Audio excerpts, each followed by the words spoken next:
Okay. सो हमारा आज का टॉपिक है, आज का जो टॉपिक मुझे क्लियर करना है आप लोगों का, उस चीज को हम लोग बोल सकते हैं क्लासिफिकेशन ऑफ सॉलिड्स या फिर types of solids. Types of solids.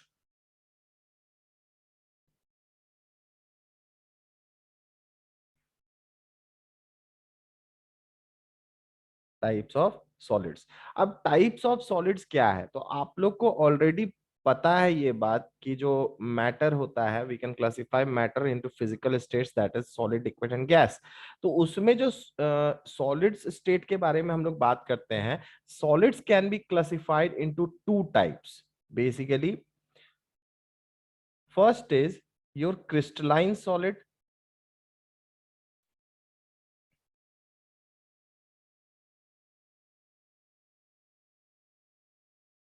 and another one is amorphous solid.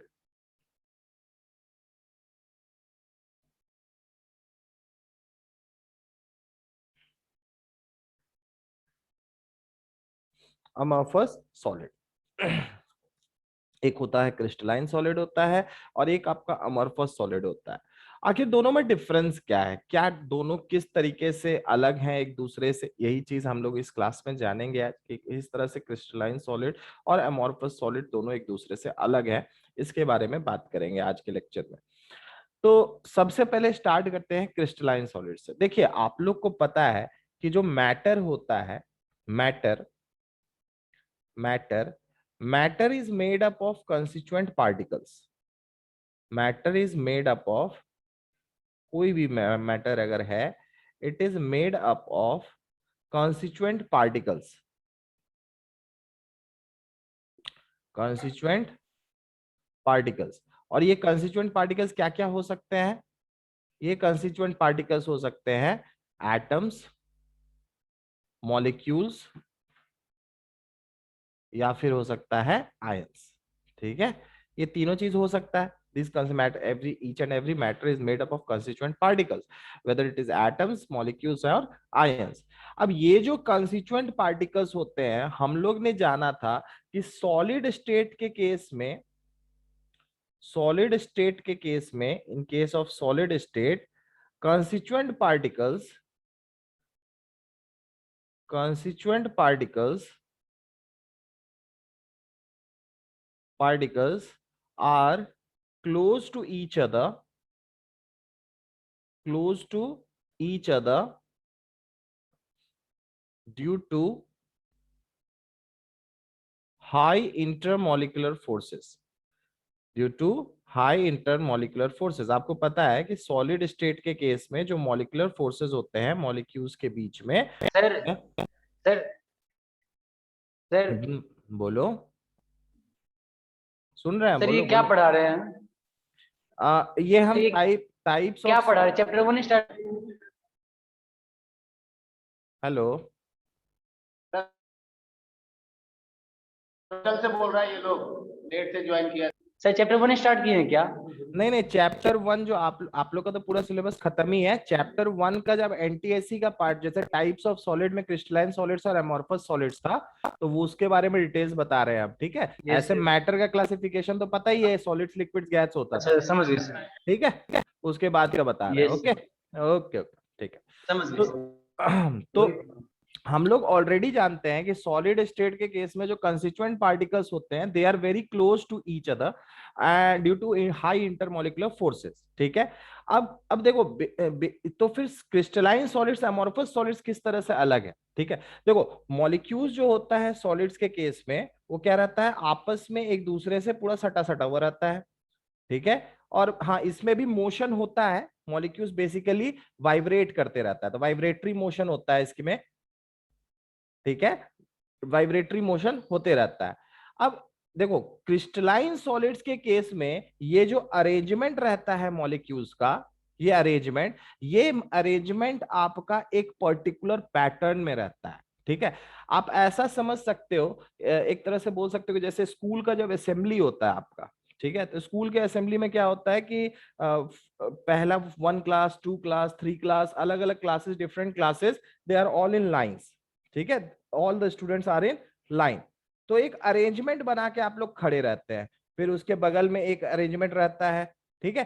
तो मॉलिक्यूल्स का अगर एक परफेक्ट अरेंजमेंट है आपके सॉलिड के स्ट्रक्चर में, अगर जो कंस्टिट्यूएंट पार्टिकल्स हैं उनका एक पर्टिकुलर अरेंजमेंट है, तो फिर वो सॉलिड्स को हम लोग क्रिस्टलाइन सॉलिड्स के नाम से जानते हैं। उन सॉलिड्स को हम लोग क्रिस्टलाइन सॉलिड्स के नाम से जानते हैं, ठीक है।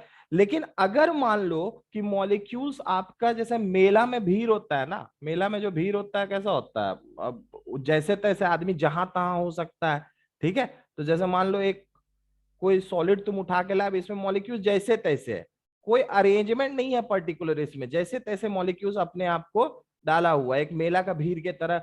सपोज कर लो भीड़ में सब आदमी जैसे तैसे खड़े हैं, है ना, उस तरीके से अगर मॉलिक्यूल्स है, तब हो जाता है ये अमॉर्फस सॉलिड्स, ठीक है।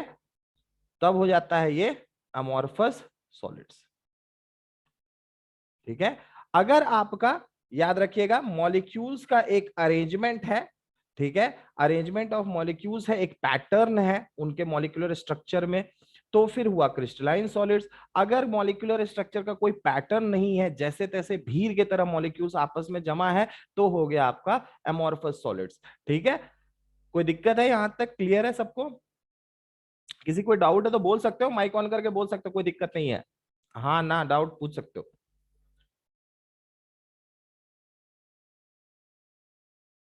अरे डाउट नहीं है तो बोलो, नहीं है कब नो सब सर। करेंगे ना, तो नो बोलो ना सर। जी। सब ऐसे शांत है जैसे लग रहा क्या हो गया, ठीक है।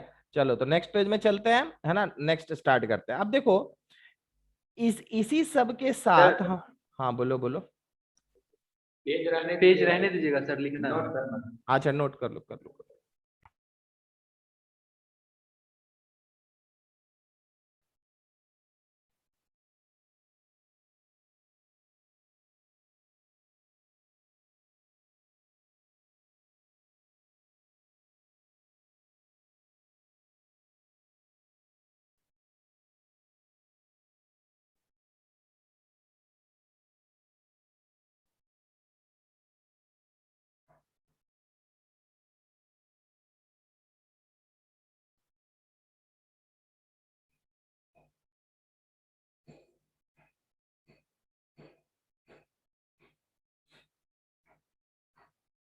नोट कर लोगे तो बोल देना, आगे बढ़ जाएंगे फिर नेक्स्ट पेज में।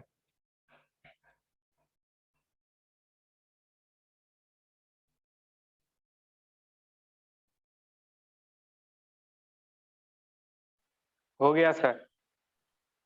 हो गया सर सबका? 2 मिनट रुकिए। 2 मिनट रुके हैं, ठीक है, रुके हुए हैं, बना करो। हो गया सर।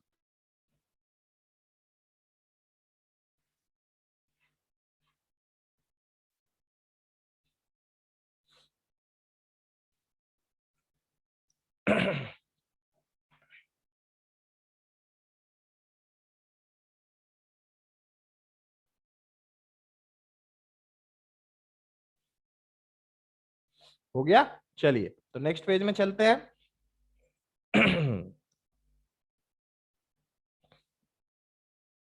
तो कुछ कुछ अब क्या क्या इनमें डिफरेंसेस आएंगे इन स्ट्रक्चर्स को लेकर के, हम लोग उसके बारे में बात करते हैं, ठीक है, कि किस तरह के इनमें ये जो पैटर्न है मॉलिक्यूल्स का, अगर पैटर्न इस तरीके का होता है तो क्या इफेक्ट पड़ता है सॉलिड सॉलिड पे, दोनों स्ट्रक्चर में, चाहे वो क्रिस्टलाइन सॉलिड हो या एमॉर्फस सॉलिड हो, उनके बारे में, मतलब उनके प्रॉपर्टीज में क्या डिफरेंस पड़ेगा, किस तरह का वो बिहेव करेगा, उसके बारे में थोड़ा सा आइडिया लेते हैं, ठीक है। तो याद रखना कि अगर आपका सबसे पहले लिखो, 2 कॉलम में बांट लो पेज को, एक साइड कर लो क्रिस्टलाइन सॉलिड, क्रिस्टलाइन, और दूसरे तरफ कर लो आप एमॉर्फस, ठीक है, दूसरे तरफ आप कर लिए अमॉर्फस, और दोनों में पॉइंट्स वाइज अच्छे से, पहला पॉइंट दोनों में सबसे पहले कि आखिर शेप कैसा होगा। तो देखो क्रिस्टलाइन सॉलिड्स के केस में आपका मॉलिक्यूल्स का पैटर्न बहुत अच्छे से रहता है, मतलब एक पर्टिकुलर पैटर्न में पूरा मॉलिक्यूल्स रहता है, तो इस वजह से इनका जो शेप होता है वो मतलब आपका डेफिनेट कैरेक्टरिस्टिक ज्योमेट्रिकल शेप होता है इसका, तो लिख लीजिए डेफिनेट शेप, इनका शेप जो है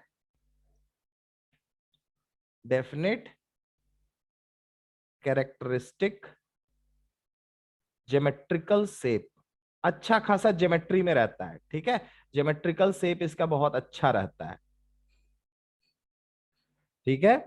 और एमॉर्फस जो रहता है ये आपका इरेगुलर शेप होता है, इसका शेप इरेगुलर होता है, मतलब कि आप इसको कभी भी आप इसका फॉर्म, इसका शेप को आप कभी ज्योमेट्रिकली आप नहीं बता पाओगे कि ये कैसा शेप है। जैसे शेप होता है ना ज्योमेट्री में, बोलते हैं क्यूब है, क्यूबॉइड है, स्फीयर है, तो ये सब ज्योमेट्रिकल शेप्स है, ठीक है। तो और जब ज्योमेट्रिकल शेप्स ना बता पाए तो वो हो गया इरेगुलर शेप, वो हो गया आपका इरेगुलर शेप। तो इसका शेप जो रहता है अमॉर्फस सॉलिड्स का ये बहुत ही इरेगुलर होता है, लेकिन क्रिस्टलाइन सॉलिड्स के केस में ये जो शेप होता है ये बहुत ही एक अच्छा शेप में रहता है। क्यों ऐसा, इसके पीछे नॉर्मल सा रीजन है, रीजन वही है, इसमें मॉलिक्यूल्स एक अच्छे पैटर्न में है, वेल पैटर्न मैनर में है, और एमॉर्फस सॉलिड्स में एक भीड़ के तरह मॉलिक्यूल्स भिड़े हुए हैं, एक जगह पैटके हुए हैं, इस वजह से ये डिफरेंस आता है।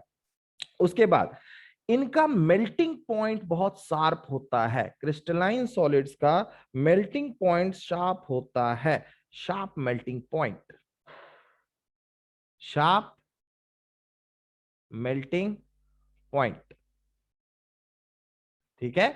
और इनमें अमॉर्फस सॉलिड्स में they melt over a range of temperature, they melt over a range of temperature, range of temperature. दोनों का मतलब क्या होता है इसको हम अलग स्लाइड में आपका समझा देते हैं, ठीक है। इसमें हम अभी इसमें गंदा नहीं कर रहे, इसमें आप शार्प मेल्टिंग पॉइंट लिख लीजिए और melt over a range of temperature, melt over a range of temperature, दोनों में क्या मतलब क्या है वो समझा देते हैं आपको। देखिए शार्प मेल्टिंग पॉइंट का मतलब होता है कि जैसे मान लो कि किसी चीज को, कोई चीज अभी आपका सॉलिड के फॉर्म में है, ठीक है, इसको मेल्ट करना है तो आप क्या करोगे, हीट करोगे, हीट करोगे तो एक किसी टेम्परेचर पे तुरंत जस्ट ये पिघल जाए, है ना। ये टेम्परेचर जैसे ही हीट करते करते ये टेम्परेचर मिलेगा, ये क्या कर जाएगा, मेल्ट कर जाएगा, है ना। तो एक ही टेम्परेचर पे सट से अगर मेल्ट कर गया तो इसी को बोलते हैं शार्प मेल्टिंग पॉइंट, तुरंत एकदम झटके से एकदम मेल्ट कर गया, ठीक है। अगर टेम्परेचर हीट करते करते जैसे ही एक ही टेम्परेचर पे मेल्ट कर गया तो हुआ शार्प मेल्टिंग पॉइंट। अब अमॉर्फस सॉलिड्स के केस में क्या होता है कि अब तुमको क्या है ना कि यहां मान लो कि तुम हीट करते करते पहले पहुंचाए T1 टेम्परेचर पे, ठीक है, T1 टेम्परेचर पे, और ये तब T1 टेम्परेचर पे तुम देखे कि ये मेल्ट होना स्टार्ट हुआ, मेल्ट होना स्टार्ट हुआ, और इसको पूरा मेल्ट होते होते इसको T2 टेम्परेचर पहुंच गया, ठीक है। पूरा मेल्ट होते होते टेम्परेचर कहां तक चल गया, T2, मतलब T1 से लेकर के T2 टेम्परेचर तक ये मेल्ट हो रहा है। तो फिर इसी चीज को बोल दिया melt over a range of temperature, और यहां पे एक ही टेम्परेचर पे सटाक से मेल्ट हो गया, तो यही हो गया तुम्हारा शार्प मेल्टिंग पॉइंट, इसी को बोलते हैं शार्प मेल्टिंग पॉइंट। किसी को कोई दिक्कत है, दोनों समझने में क्लियर है सबको, यस सर। ठीक है, okay. They melt over range of temperature, और उसका दूसरे का शार्प मेल्टिंग पॉइंट, ओके। चलो अब इसमें थर्ड पॉइंट लिखिए, थर्ड पॉइंट लिखिए,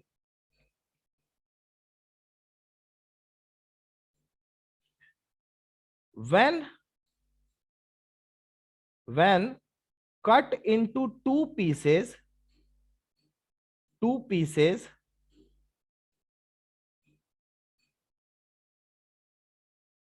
pieces by a sharp edged tool, by a sharp edged tool, by a sharp edged tool, the resultant two pieces, the resultant two pieces have regular and smooth surfaces, regular and smooth surfaces. कहने का मतलब है अगर कोई भी crystalline solids को हम लोग लेते हैं, और क्रिस्टलाइन सॉलिड्स को हम लोग क्या करते हैं, किसी शार्प एज टूल का यूज करके, किसी शार्प एज्ड टूल का यूज करके हम लोग क्या किए, उसको दो भाग में बांट दिए, काट दिए, ठीक है। कटने के बाद जो दो पीसेस होंगे, कटने के बाद जो दो पीसेस होंगे, रिजल्टेंट टू पीसेस, उनका जो सरफेसेस होगा वो बहुत ही स्मूथ होगा। मतलब नया जो सरफेस आपका प्रोड्यूस होगा ड्यू टू द कट। जैसे मान लो कि अगर ये, जैसे मान लो एक क्रिस्टलाइन सॉलिड्स का ब्लॉक है और इस ब्लॉक्स में मैं ब्लॉक को मैंने बीच से काट दिया। अब काटने के बाद जो ये सरफेस मिला, एक दो पार्ट्स मिला इसका, दोनों पार्ट्स में जैसे मान लो ये डिवाइड हुआ दो पार्ट्स में, ठीक है, दो पार्ट्स में, तो कटने के बाद जो ये अंदर का फेस सरफेस होगा ये बहुत ही स्मूथ होगा। जो मतलब जिस फेस से हमने ने काटा है वो फेस आपका बहुत ही स्मूथ होगा। किसके केस में? आपका क्रिस्टलाइन सॉलिड्स के केस में ये बहुत ही स्मूथ सरफेसेस मिलता है।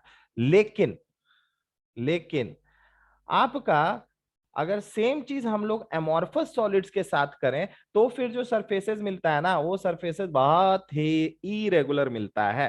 जैसे मान लो कि लकड़ी काटते हो, लकड़ी को कितना भी घिसते रह जाओगे, जब तक उस पर पॉलिश नहीं करोगे स्मूथ नहीं होने वाला है। उसके कटा हुआ लकड़ी के ऊपर क्या होता है, जैसे मान लो कोई कटा हुआ लकड़ी है, उसके ऊपर खाली अपना उंगली रखना और रगड़ना, ठीक है, जैसे प्लाईबोर्ड हो गया है, फिर तुम देखना वो मतलब रुखड़ा रुखड़ा टाइप का लगता है। वो कैसा रहता है? रुखरा टाइप का लगता है, ठीक है।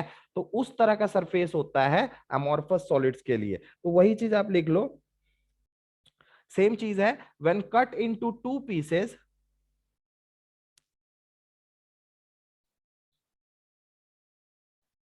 Into two pieces, the resultant pieces will have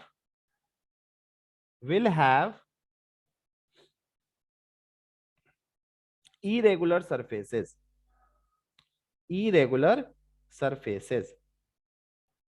किसी कोई दिक्कत है इसमें? ठीक है, क्लियर है सबको? ठीक है, कोई डाउट इसमें? Clear everyone? बच्चा क्या हो रहा है, कोई बोलते नहीं हो, कुछ बोलते रहो थोड़ा बहुत। Sir example? एग्जाम्पल अभी बता रहे हैं, अभी एग्जाम्पल लास्ट में, पहले सारे डिफरेंसेस बता देते हैं उसके बाद एग्जाम्पल बताते हैं, ठीक है। एग्जाम्पल में जैसे तुम यहाँ पे रबर बोल सकते हो, ठीक है, एमॉर्फस सॉलिड्स के केस में रबर बोल लो, क्रिस्टलाइन सॉलिड्स के केस में NaCl, नमक हो गया, शुगर हो गया, ये सब आपके क्रिस्टलाइन फॉर्म में रहते हैं। कोई भी मेटल हो गया, जितने मेटल्स होते हैं सब क्रिस्टलाइन फॉर्म में रहते हैं, ठीक है। ऐसा नहीं है कि उनको इनफॉर्मल फॉर्म में ले नहीं जा सकते, लेकिन मेटल्स का जनरल टेंडेंसी होता है कि वो क्रिस्टलाइन स्टेटस को ले लेते हैं, ठीक है। किसी चीज को भी क्रिस्टलाइन बनाया भी जाता है। आप लोग एक पर्टिकुलर टॉपिक हम जब सॉल्यूशंस चैप्टर बता रहे थे तो उसमें क्रिस्टलाइजेशन बताए थे, याद है? तो याद आ रहा है? क्रिस्टलाइजेशन नाम कुछ याद आया? प्यूरिफिकेशन ऑफ मिक्सचर में क्रिस्टलाइजेशन प्रोसेस बताए थे, याद है? क्या हो गया, शांत हो गया, भूल गया क्या जी? माने कि सेकंड टर्म आया तो फर्स्ट टर्म का चीज भूल लेना है, ऐसा पढ़ाई होगा?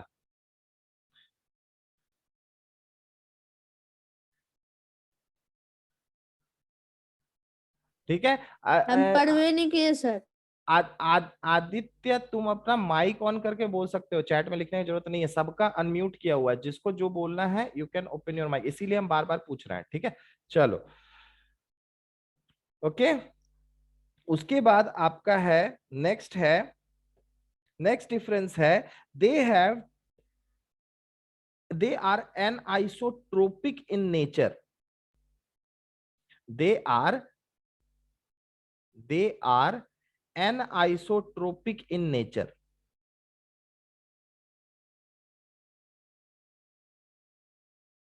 anisotropik, और इसमें लिखो they are isotropic in nature, they are isotropic in nature, ठीक है। अब ये टर्म का क्या मतलब है? What is meant by anisotropic and isotropic? What is the difference between anisotropic thing and what is the difference, what is meant by isotropic thing? तो इसका सीधे सीधे याद रखना, अगर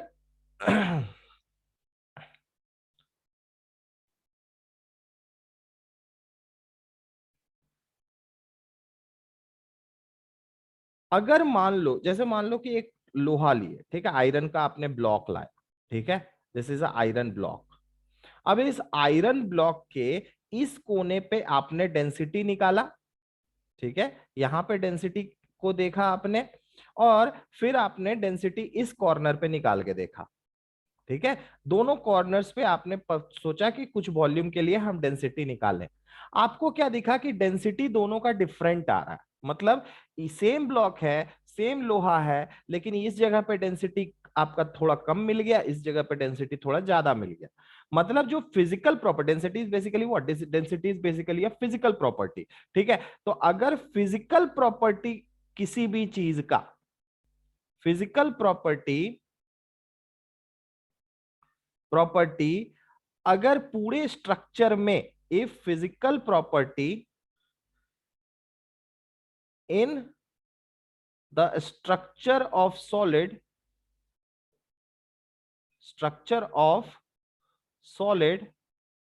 remains same,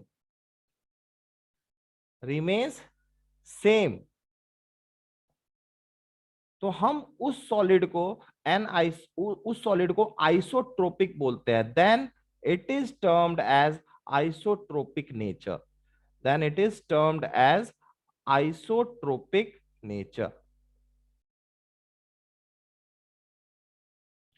आइसोट्रोपिक नेचर।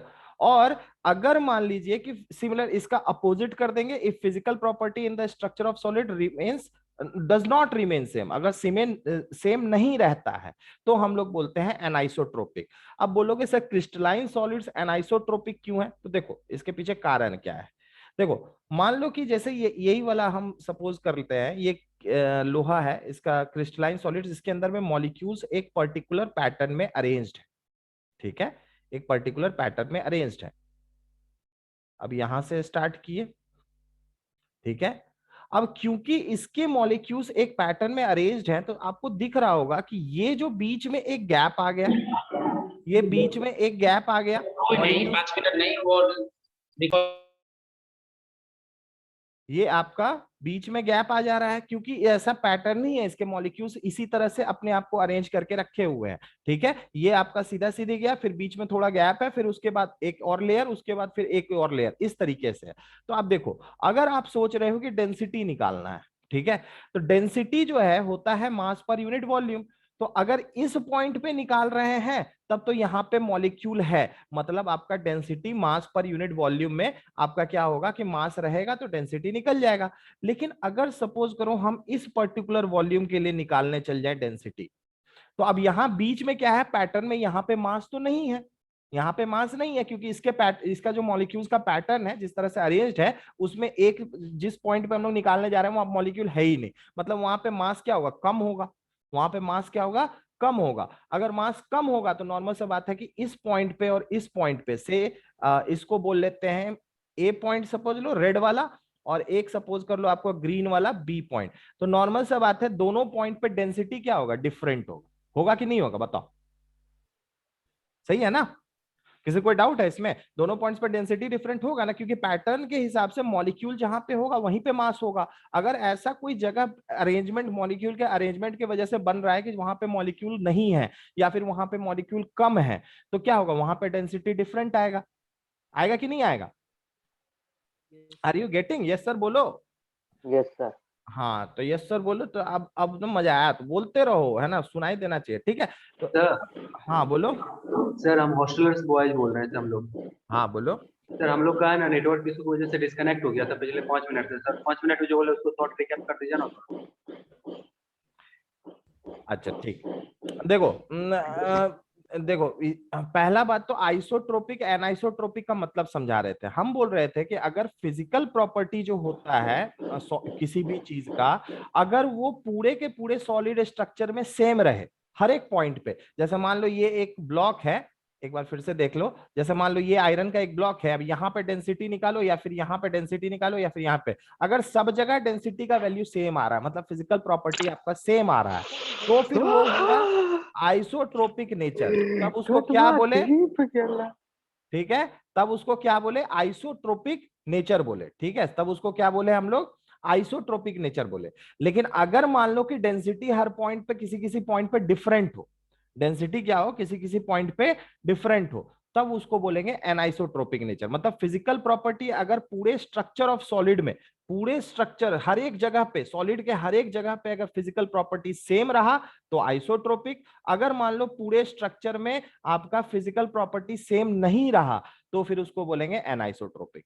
ठीक है, कोई दिक्कत इसमें?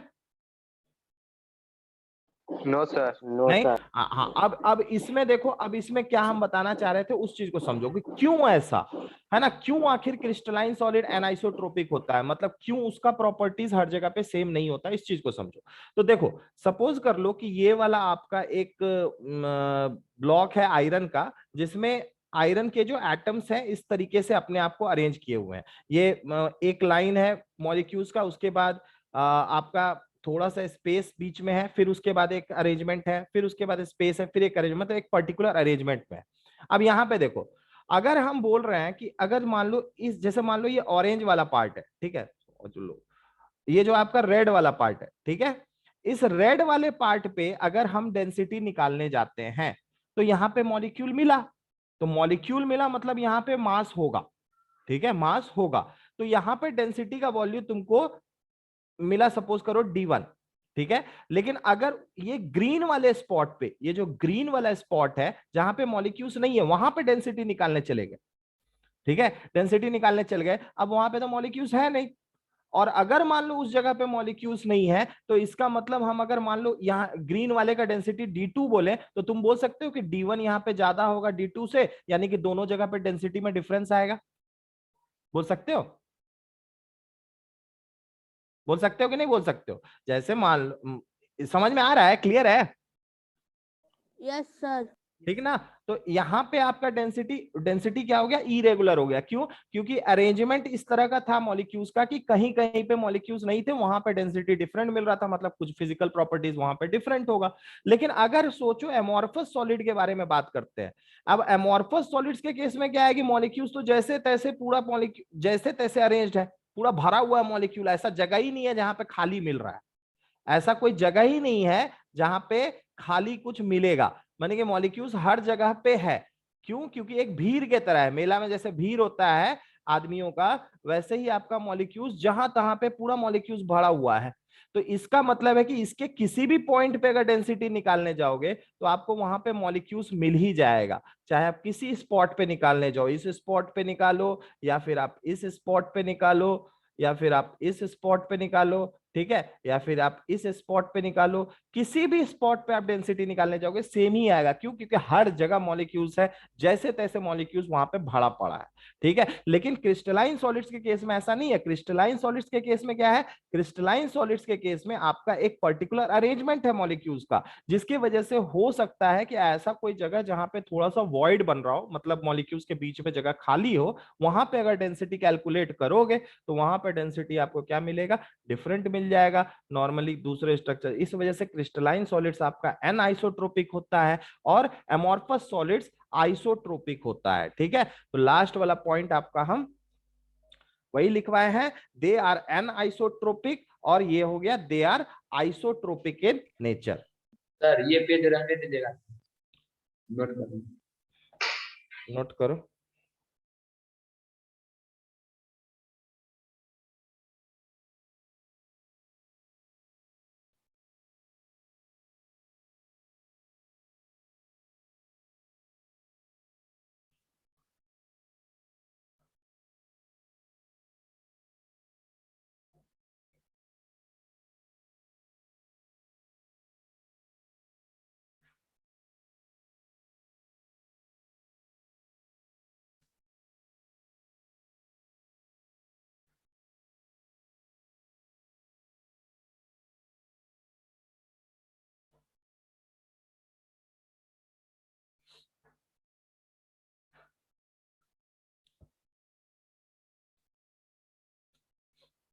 हो गया? नोट कर लिए?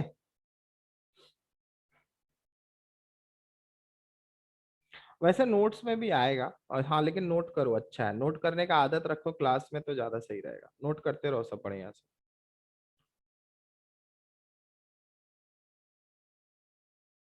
यस सर हो गया। हो गया ना?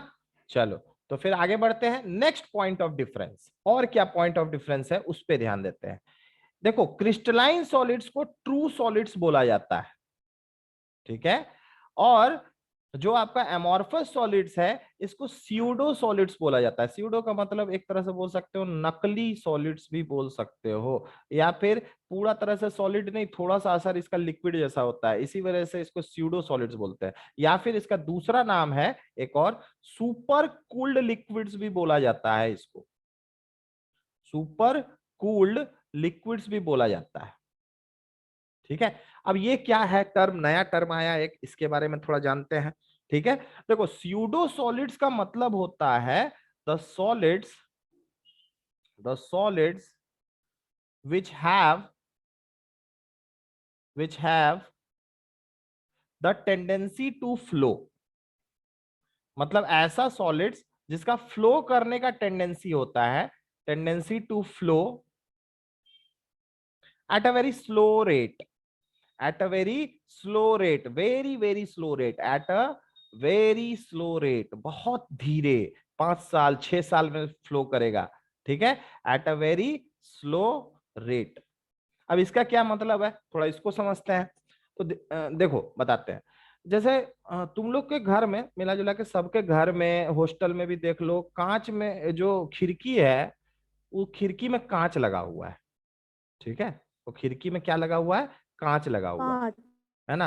अब देखो वो जो कांच आपका फिक्स किया रहता है ना, वो क्या होता है कि जब इनिशियली शुरुआत में नया नया लगता है ना, तो वो एकदम बढ़िया से फंसे रहता है ना, बढ़िया से फंसे रहता है। कहने का मतलब अगर कांच को हम ऐसे करके पकड़ लें, ठीक है, मान लो ऐसे करके कांच है आपका, ये कांच है, और कांच को ऐसे करके ऐसे ऐसे हिलाने का कोशिश करें, तो अगर जब हिलाने का कोशिश करेंगे तो शुरुआत में जब नया नया रहता है ना, तो नहीं हिलता है।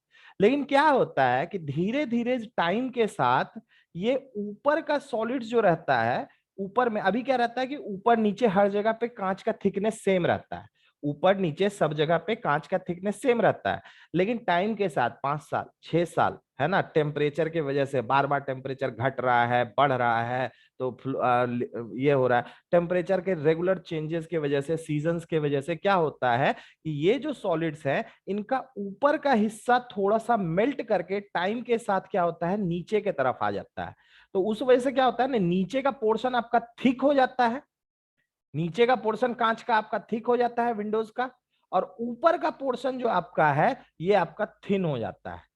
ऊपर का पोर्शन जो आपका दिख रहा है ये आपका क्या हो जाता है, थिन हो जाता है विथ टाइम, 5 साल 6 साल के बाद। और तब जाकर के तुम जो है ना ये ऊपर वाला हिस्सा को हिलाने का कोशिश करोगे तो तुम देखोगे कांच हिलता है। देखे हो, गौर किए हो, कोई गौर किए हो जी? Yes sir. है ना, कांच को हिलाने की कोशिश करो तो देखना कांच हिलेगा, है ना। तो जब बढ़िया से एकदम जाम कर दिया था 5 साल पहले, तो 5 साल में ऐसा क्या हो गया कि वो जो ना कांच अब हिल रहा है, ऐसा काहे हुआ? तो उसके पीछे रीजन है कि कांच का एक नेचुरल टेंडेंसी है कि वो 5 साल में with time due to lots of temperature changes ये धीरे धीरे फ्लो करके कहाँ आ गया, नीचे आ गया, जिससे क्या हुआ, नीचे वाला जो पोर्शन था कांच का उसका थिकनेस बढ़ गया, और ऊपर वाला जो आपका पोर्शन था ये क्या हो गया, थिन हो गया, पतला हो गया, और नीचे का थिकनेस आपका क्या हो गया, बढ़ गया, है ना, ये मोर थिक हो गया, ठीक है, ये थिक हो गया और ये थिन हो गया, ये बाद में हुआ, है ना, फाइनली ये हुआ। इनिशियली क्या था, सेम थिकनेस था, इनिशियली क्या था आपका, थिकनेस सेम था, इनिशियली क्या था, थिकनेस आपका सेम था। लेकिन धीरे धीरे टाइम के साथ क्या हुआ कि वो फ्लो करके क्या हुआ, कांच थोड़ा सा नीचे आ गया, ठीक है। इसी को बोलते हैं स्यूडो सॉलिड्स, यही जो प्रॉपर्टी होता है इसी को बोला जाता है सुपर कूल्ड लिक्विड्स, मतलब solids which have the tendency to flow at a very slow rate, at a very slow rate, बहुत धीरे, हो सकता है 10 साल 20 साल में ऐसा हो, लेकिन होता है। With time these solids use to flow, and इसीलिए इसको स्यूडो सॉलिड्स या super cooled liquids amorphous solids को बोला जाता है। फॉर इसका सबसे अच्छा एग्जांपल है ग्लास, इसका सबसे अच्छा एग्जांपल है ग्लास। बोलो सर ग्लास के अलावा ऐसे एग्जांपल? ग्लास के अलावा बहुत सारा एग्जांपल इसका, आपका रबर है, प्लास्टिक्स है, बहुत सारा एग्जांपल्स है इसका। एग्जांपल्स बहुत सारा है। और ट्रू सॉलिड्स में आपके जितने मेटल्स हो गए, ठीक है, उसके बाद जितने आपके आयनिक कंपाउंड्स हो गए, है ना, आयनिक जैसे NaCl हो गया, नमक आपका MgCl2 हो गया, सर ये इसको सब स्यूडो आपका सॉलिड क्यों बोलते हैं? स्यूडो सॉलिड्स में आपका ग्लास हुआ। सर स्यूडो सॉलिड बोलते क्यों है इसको सर? वही तो बोल रहे हैं, स्यूडो सॉलिड्स और सुपर मतलब नकली सॉलिड। सॉलिड कभी फ्लो करेगा क्या? डायरेक्ट क्वेश्चन तुमसे, सॉलिड कभी फ्लो करेगा? समझ गए सर। लेकिन ग्लास यहाँ पे फ्लो कर रहा है, तो इसलिए बोल दिया इसको नकली सॉलिड है, असली सॉलिड नहीं है। वही स्यूडो मतलब नकली हो गया। कोई दिक्कत? क्लियर है ना everyone? Any doubt with anyone? किसी को कोई डाउट है यहां तक में पूछो अच्छे से। No sir. नो सर, ठीक है, चलो कोई डाउट नहीं सबको, तो आगे बढ़ा जाए।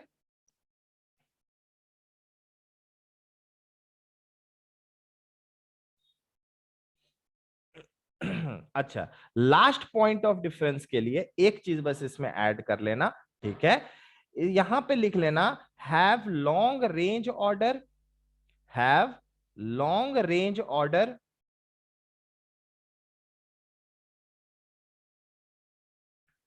Order of particle arrangement, particle arrangement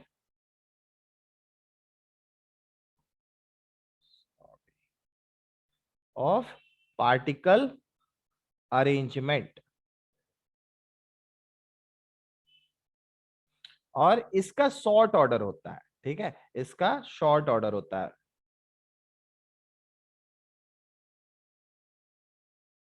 short order in their particle arrangement.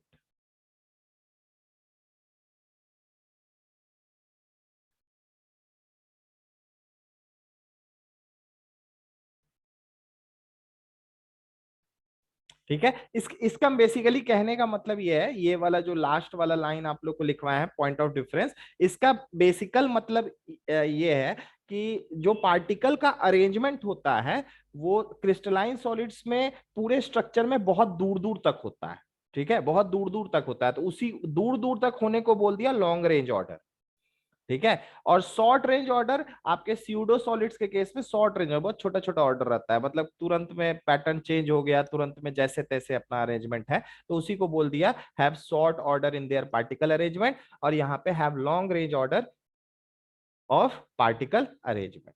ठीक है, कोई दिक्कत इसमें? तो लास्ट वाला नहीं सही है।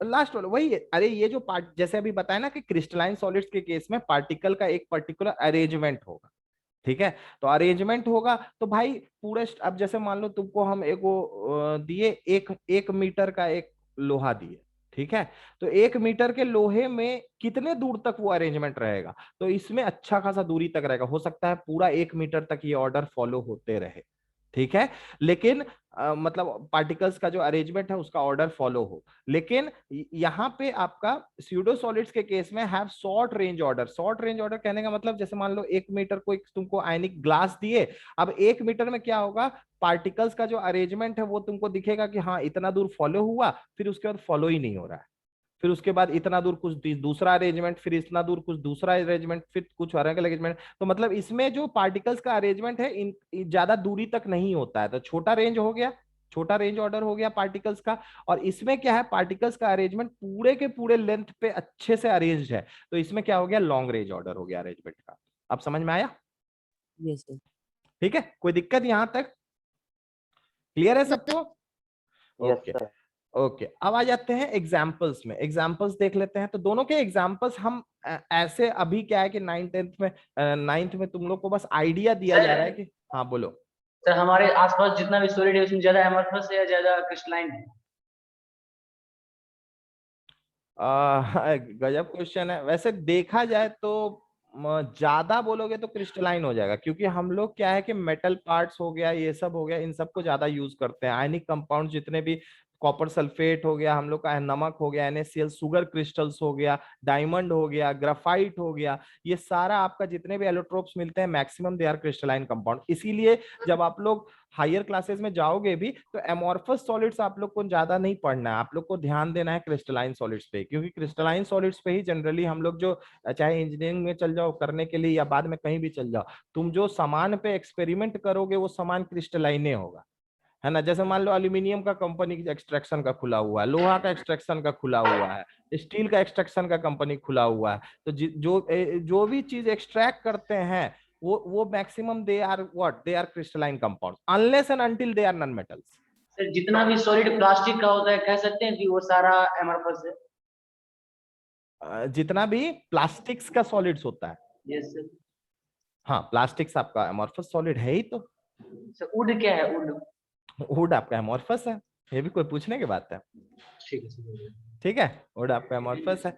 ठीक है, आपका जनरली बता तो दिया आयनिक सॉलिड्स जनरली याद रखो, मेटल्स हमेशा they have particular arrangement of molecule जिसको सी इलेक्ट्रॉन मॉडल बोलते हैं। हाँ बोलो सर वुड वुड एमोर्फस कैसे होगा सर? क्या चीज? वुड एमोर्फस कैसे हो सकता है? वुड क्रिस्टलाइन क्यों हो सकता है?